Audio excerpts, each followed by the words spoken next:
अस्सलाम वालेकुम रहमतुल्लाहि वबरकातुहू। मैं Noor Ahmad Azhari, Muslim personal law board of India का उत्तर प्रदेश सदर।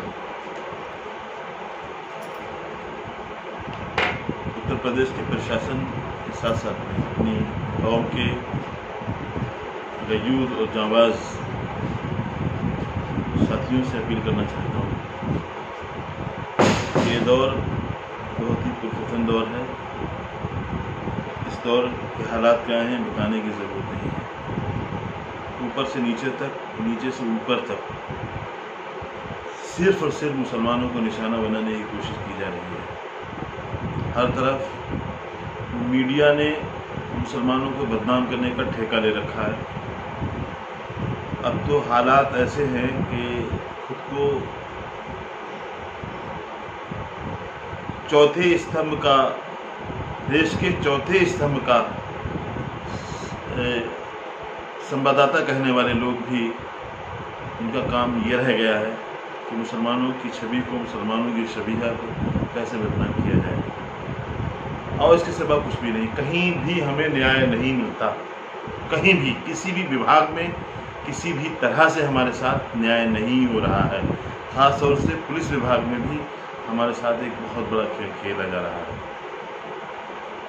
मैं बहुत सोच समझकर और पूरी जिम्मेदारी के साथ ये बात कर रहा हूँ कि कांवड़ यात्रा निकल रही है। कांवड़ यात्रा पूरे सावन महीने की है। उस पर हमारे साथ अन्याय ये हो रहा है। देखिए, सड़क पर गोश्त के कारोबारियों की दुकानें हों तो हमें एतराज़ नहीं है, उन्हें बंद कर देना चाहिए।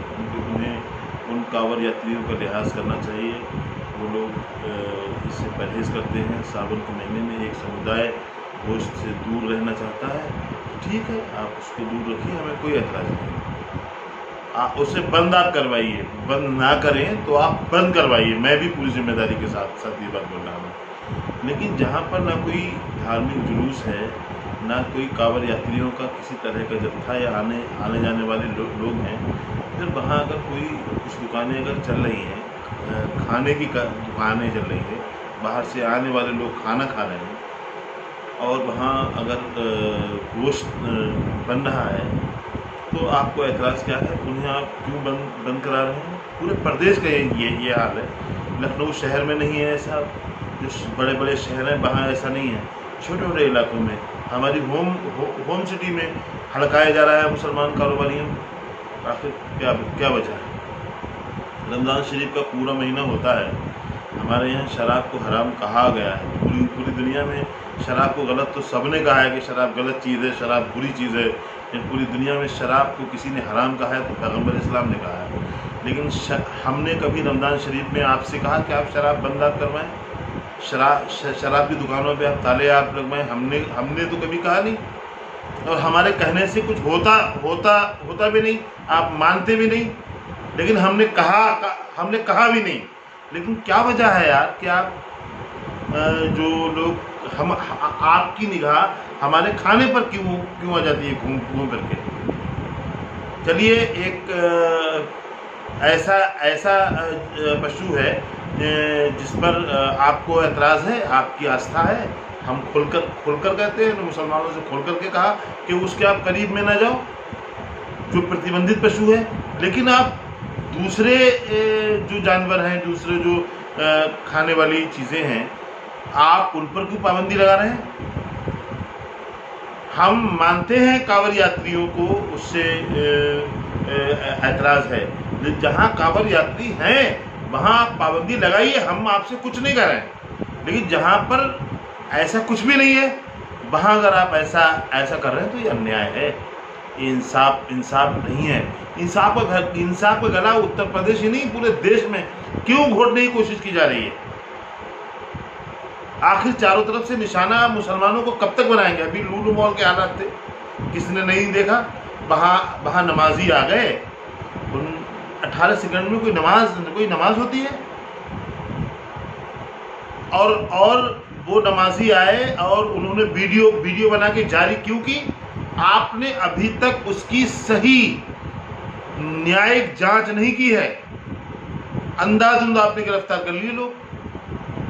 वजह क्या है? वजह ये है, आपसे कहने वाला कोई अब रहा नहीं है, विपक्ष नहीं है।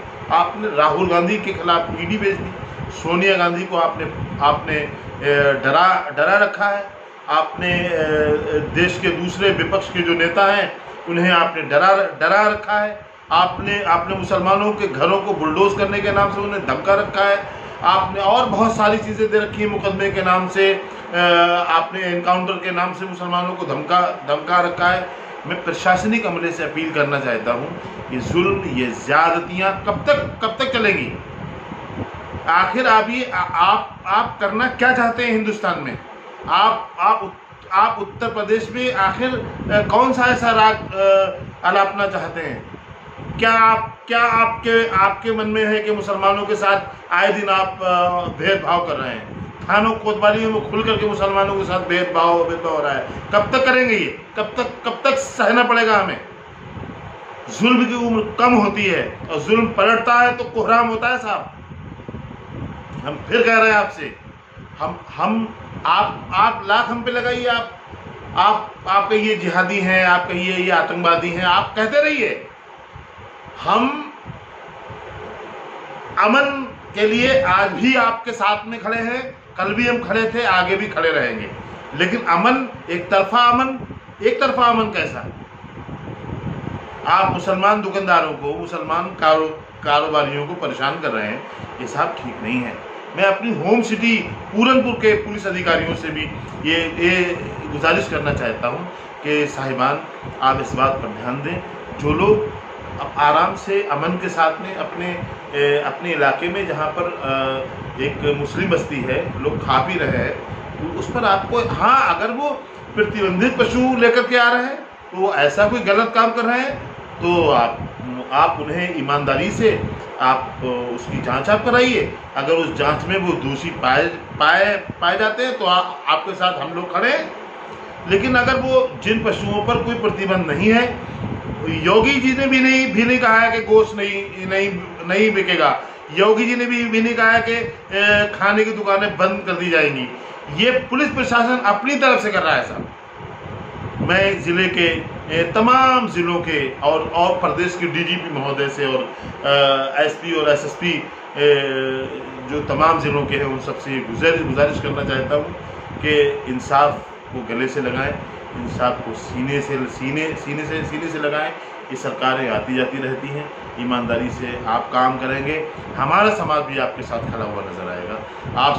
आपसे अपील है कि इन दुकानदारों को बिला वजह में परेशान ना करें। बाकी मैं दुकानदारों से भी गुजारिश करूंगा कि वो लोग ईमानदारी से होटल चलाएं। हाँ, कहीं कांवड़ यात्री निकल रहे हैं, आ रहे हैं, आपको वहाँ दुकान नहीं खोलनी है, वहाँ आपको बैठना है।